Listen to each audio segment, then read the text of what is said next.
Hello. In this video I want to show you my follow algorithm test. The parrot on the left has an external control enabled that will follow the parrot on the right. From a technical perspective, my software, Parrot Disco LTE dashboard, allows an external virtual controller to be connected.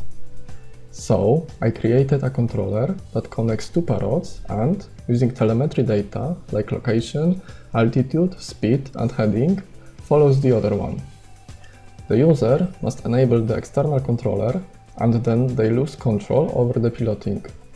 This algorithm will also be used to follow the drone to the point marked on the map.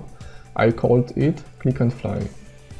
The whole thing is open source, so if you are interested, feel free to maintain it. All links will be available in the description. You can, for example, create smartphone tracker so the parrot can follow you. That's it for now, enjoy watching and see you in the next video.